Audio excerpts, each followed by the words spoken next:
Paper 69. Primitive Human Institutions. Emotionally, man transcends his animal ancestors in his ability to appreciate humor, art, and religion. Socially, man exhibits his superiority in that he is a tool-maker, a communicator, and an institution builder.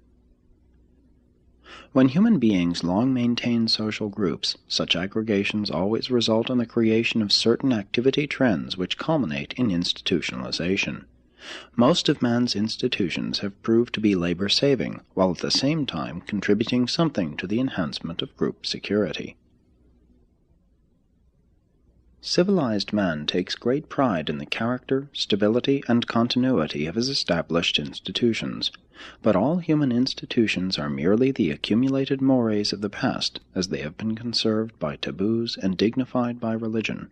Such legacies become traditions, and traditions ultimately metamorphose into conventions.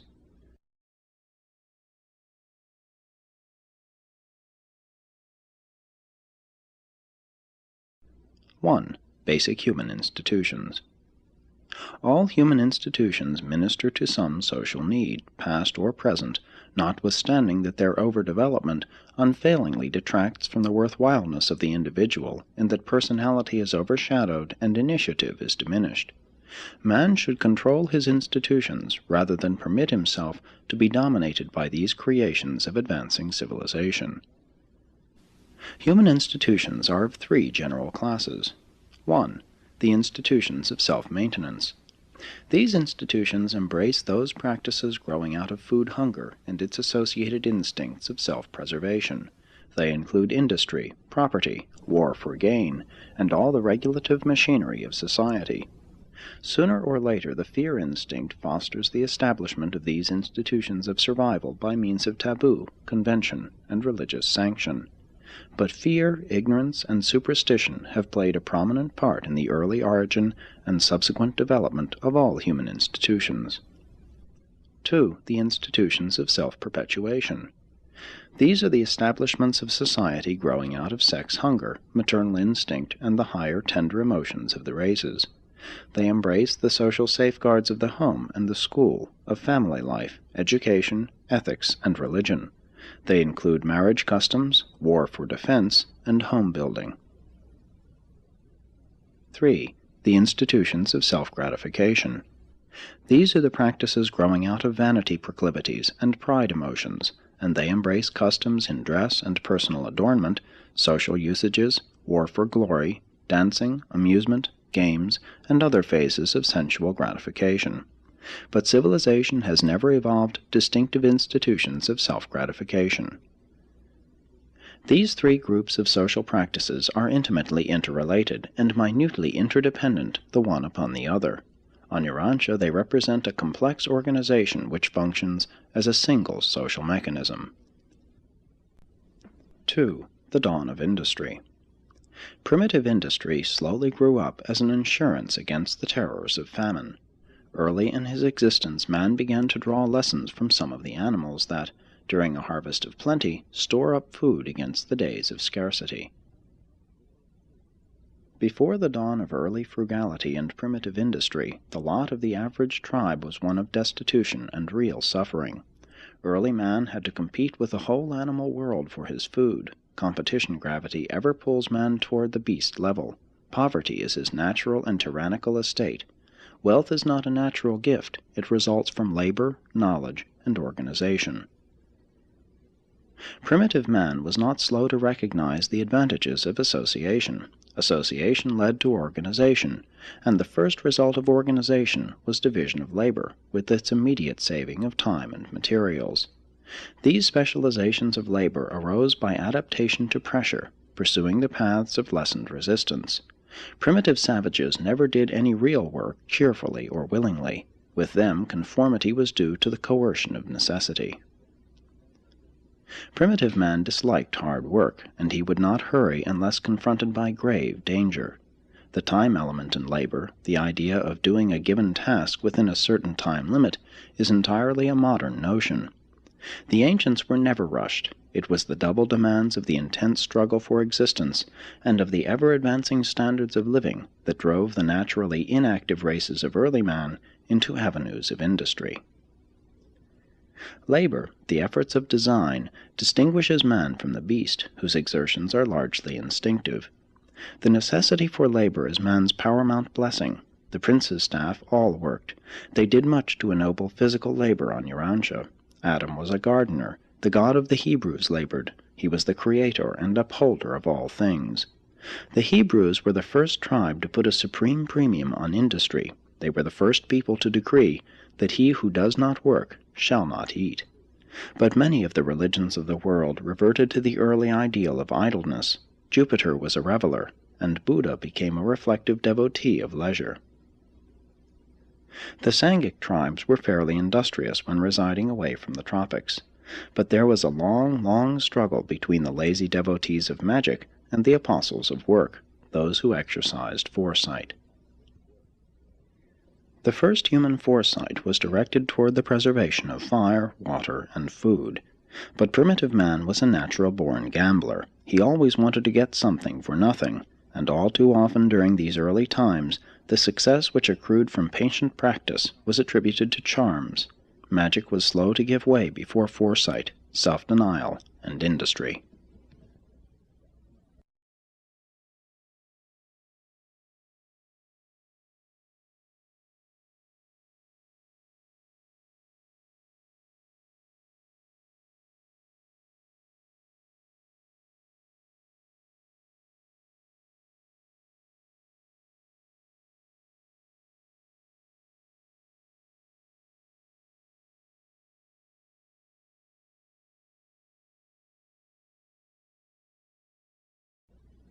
(3) The specialization of labor. The divisions of labor in primitive society were determined first by natural and then by social circumstances. The early order of specialization in labor was: 1. Specialization based on sex. Woman's work was derived from the selective presence of the child.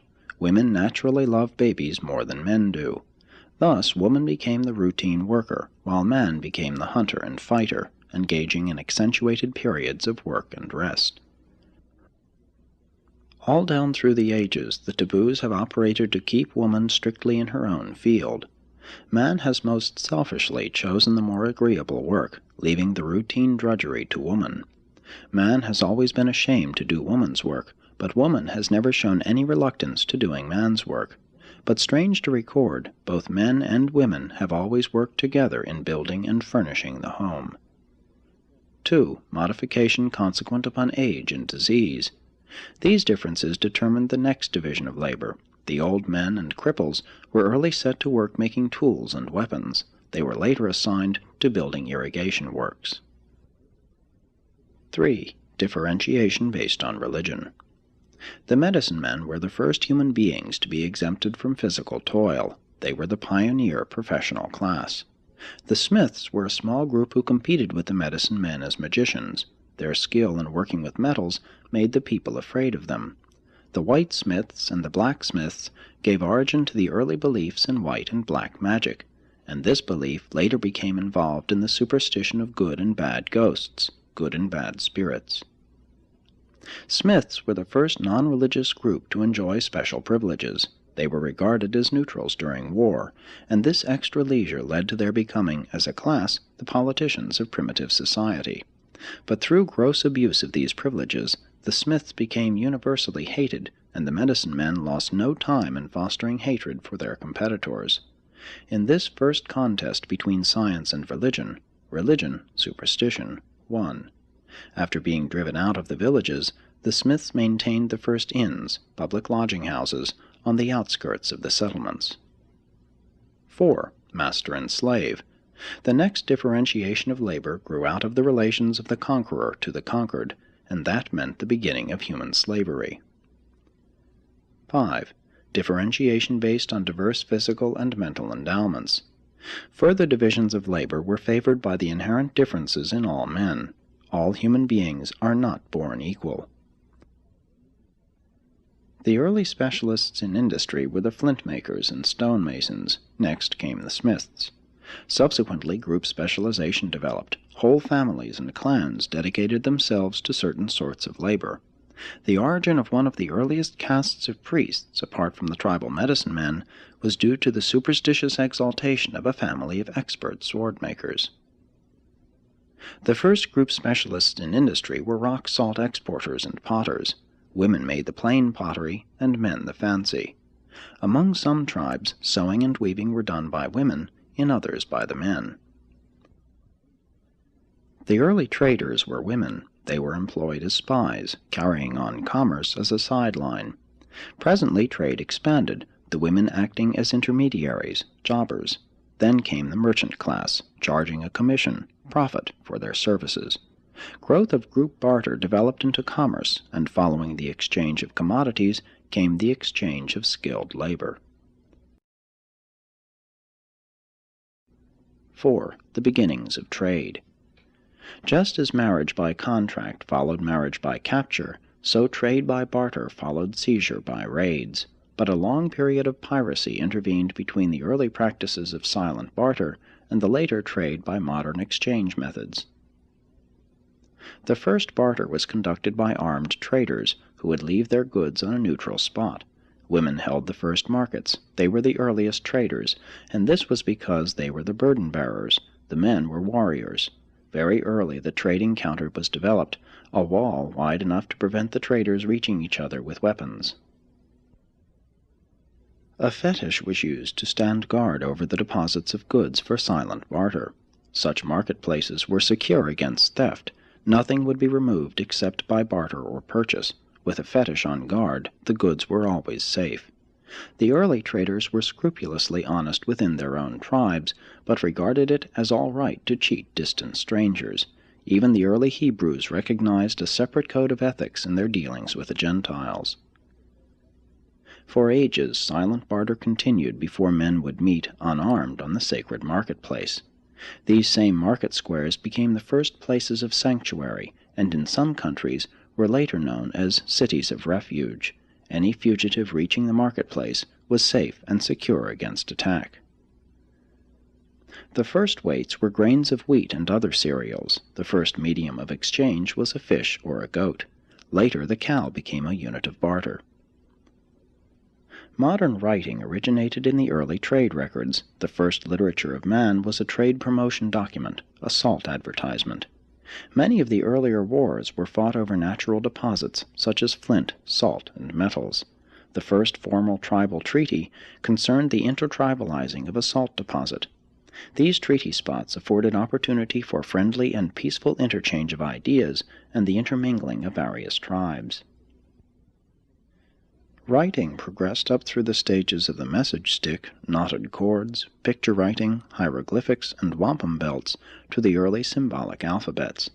Message sending evolved from the primitive smoke signal up through runners, animal riders, railroads, and airplanes, as well as telegraph, telephone, and wireless communication. New ideas and better methods were carried around the inhabited world by the ancient traders.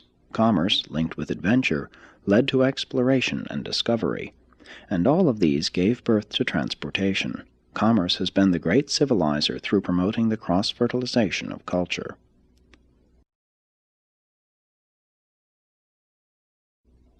(5) The beginnings of capital.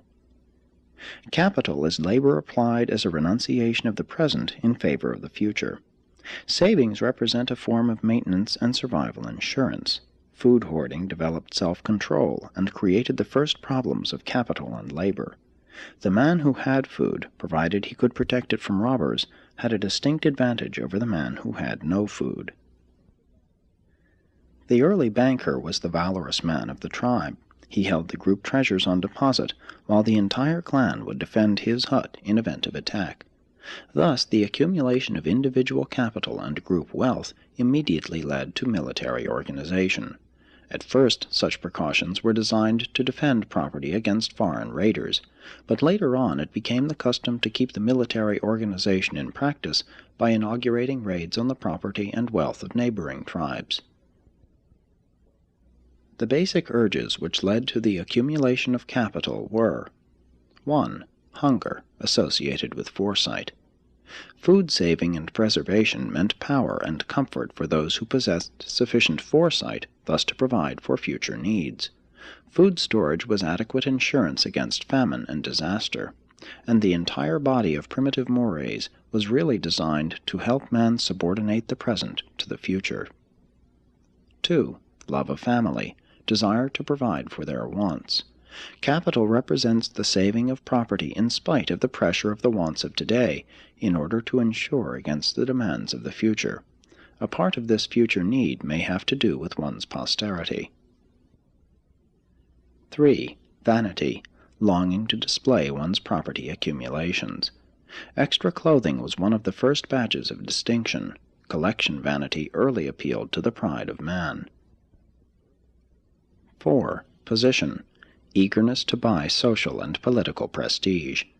There early sprang up a commercialized nobility, admission to which depended on the performance of some special service to royalty, or was granted frankly for the payment of money. 5. Power, the craving to be master. Treasure lending was carried on as a means of enslavement, 100% a year being the loan rate of these ancient times. The money-lenders made themselves kings by creating a standing army of debtors. Bond-servants were among the earliest form of property to be accumulated, and in olden days debt-slavery extended even to the control of the body after death. 6. Fear of the ghosts of the dead, priest fees for protection. Men early began to give death presents to the priests, with a view to having their property used to facilitate their progress through the next life. The priesthoods thus became very rich. They were chief among ancient capitalists. 7. Sex urge, the desire to buy one or more wives. Man's first form of trading was woman exchange. It long preceded horse trading. But never did the barter in sex slaves advance society. Such traffic was and is a racial disgrace, for at one and the same time it hindered the development of family life and polluted the biologic fitness of superior peoples. 8. Numerous forms of self-gratification. Some sought wealth because it conferred power, others toiled for property because it meant ease. Early man, and some later-day ones, tended to squander his resources on luxury. Intoxicants and drugs intrigued the primitive races.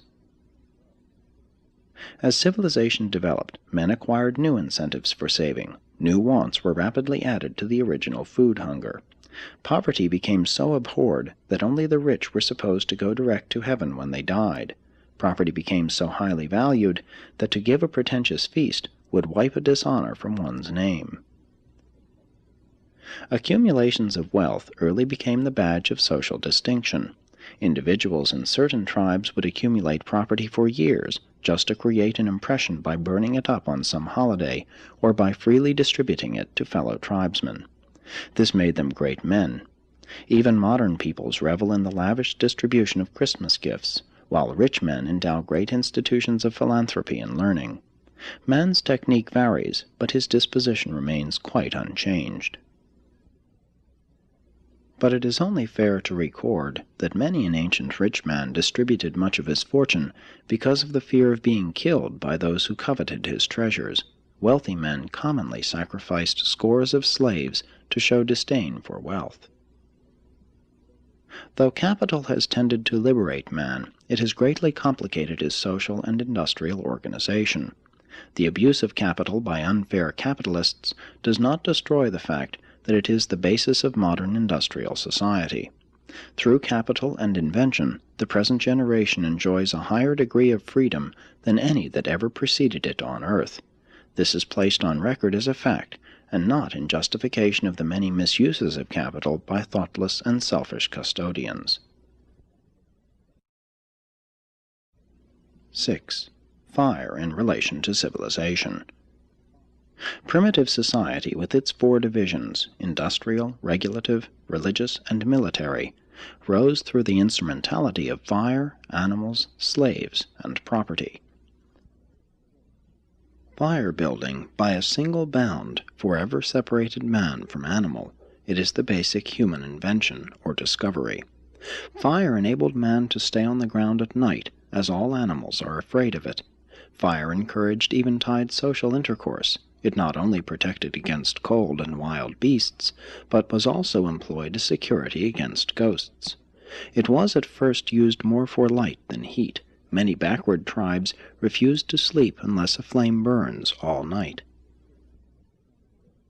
Fire was a great civilizer, providing man with his first means of being altruistic without loss, by enabling him to give live coals to a neighbor without depriving himself. The household fire, which was attended by the mother or eldest daughter, was the first educator, requiring watchfulness and dependability. The early home was not a building, but the family gathered about the fire, the family hearth. When a son founded a new home, he carried a firebrand from the family hearth. Though Andon, the discoverer of fire, avoided treating it as an object of worship, many of his descendants regarded the flame as a fetish or as a spirit. They failed to reap the sanitary benefits of fire because they would not burn refuse. Primitive man feared fire and always sought to keep it in good humor, hence the sprinkling of incense. Under no circumstances would the ancients spit in a fire, nor would they ever pass between anyone and a burning fire. Even the iron pyrites and flints used in striking fire were held sacred by early mankind. It was a sin to extinguish a flame. If a hut caught fire, it was allowed to burn. The fires of the temples and shrines were sacred and were never permitted to go out, except that it was the custom to kindle new flames annually or after some calamity. Women were selected as priests because they were custodians of the home fires. The early myths about how fire came down from the gods grew out of the observations of fire caused by lightning. These ideas of supernatural origin led directly to fire worship, and fire worship led to the custom of passing through fire, a practice carried on up to the times of Moses. And there still persists the idea of passing through fire after death. The fire myth was a great bond in early times, and still persists in the symbolism of the Parsees. Fire led to cooking, and raw eaters became a term of derision. And cooking lessened the expenditure of vital energy necessary for the digestion of food, and so left early man some strength for social culture, while animal husbandry, by reducing the effort necessary to secure food, provided time for social activities. It should be remembered that fire opened the doors to metalwork and led to the subsequent discovery of steam power and the present-day uses of electricity. 7. The utilization of animals.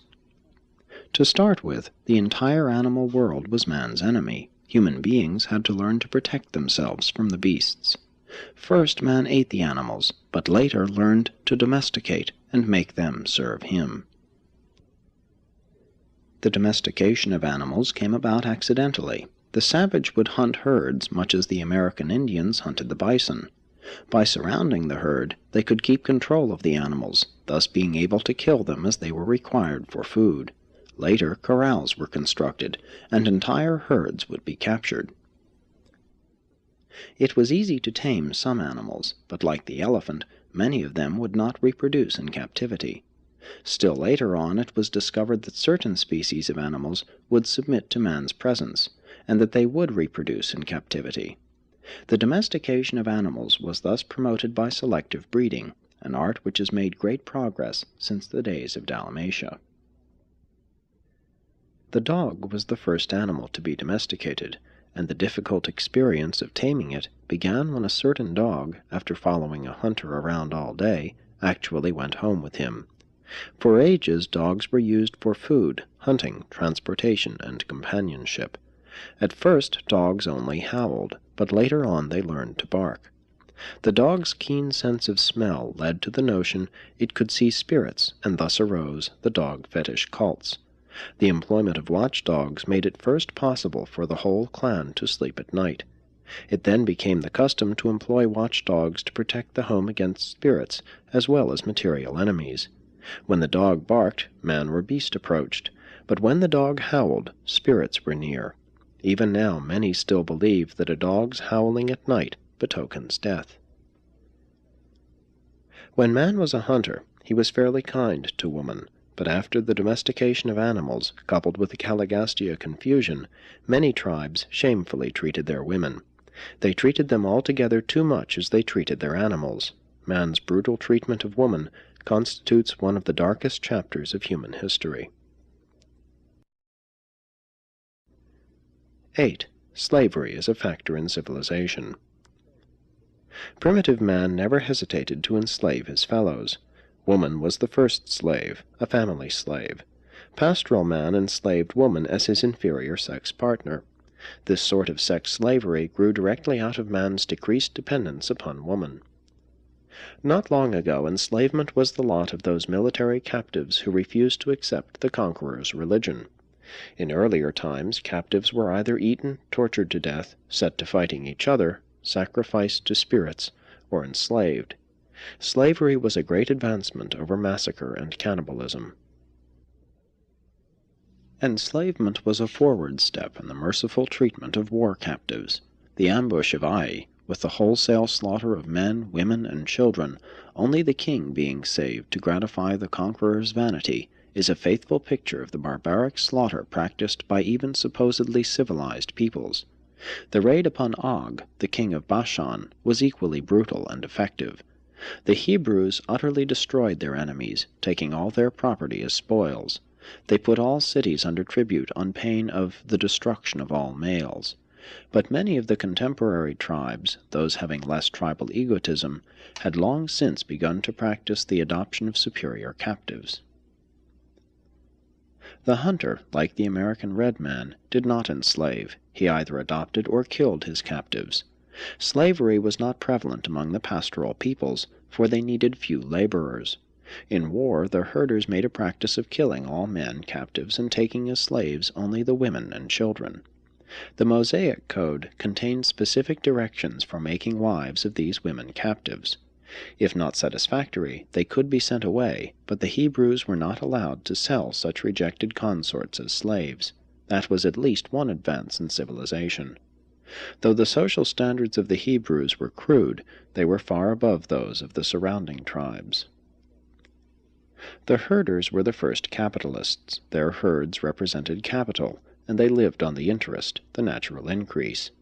And they were disinclined to trust this wealth to the keeping of either slaves or women.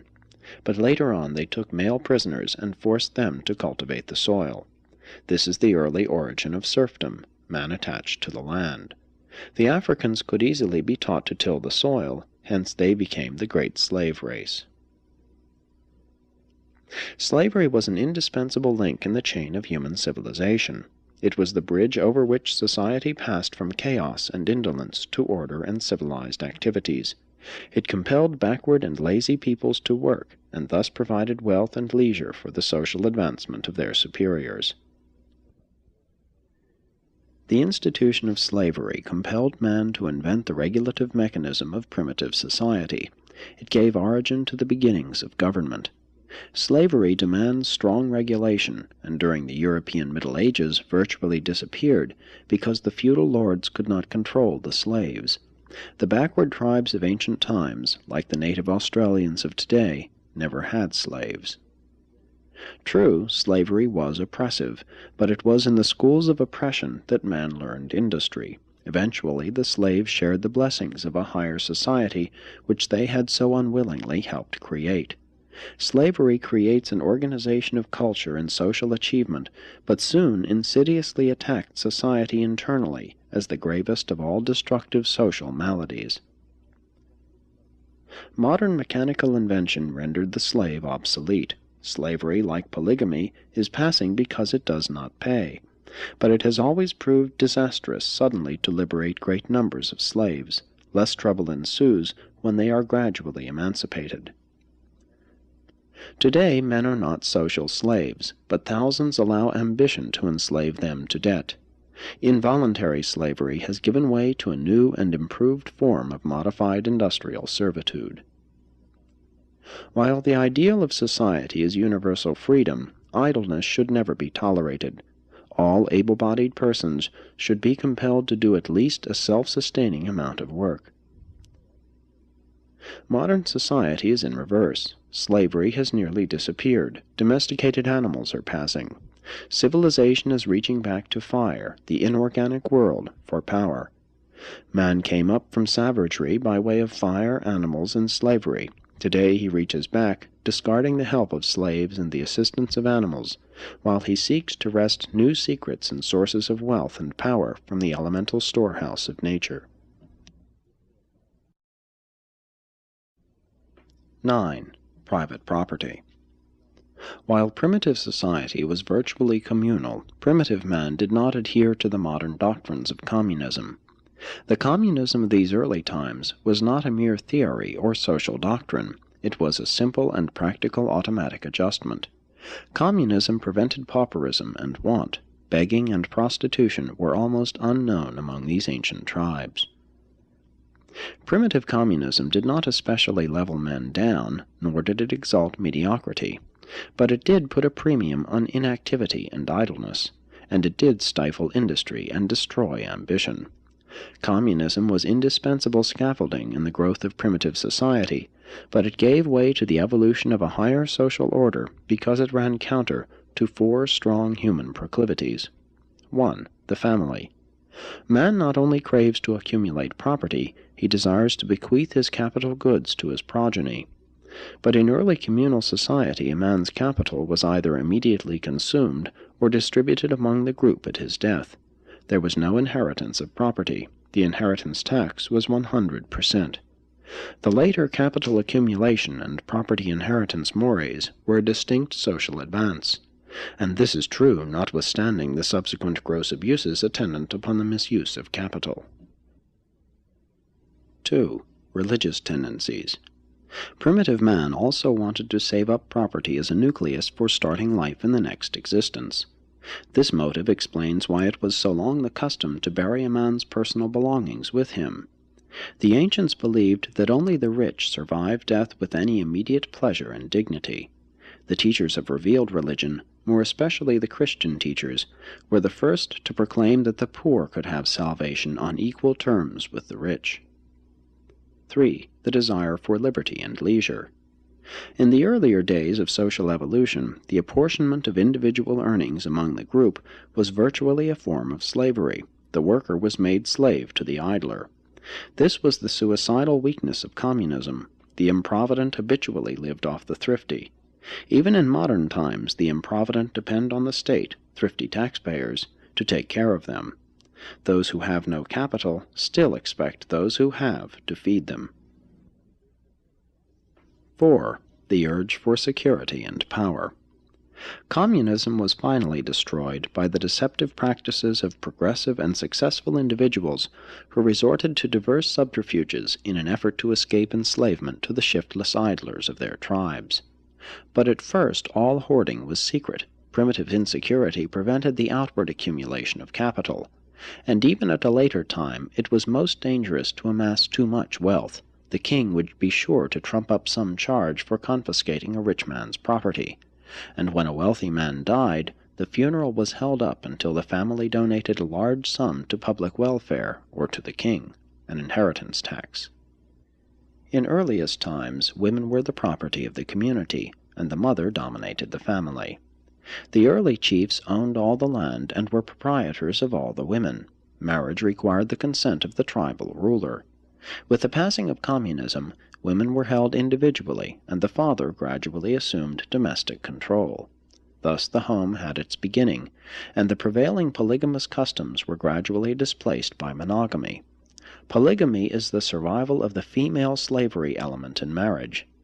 Monogamy is the slave-free ideal of the matchless association of one man and one woman in the exquisite enterprise of home-building, offspring-rearing, mutual culture, and self-improvement.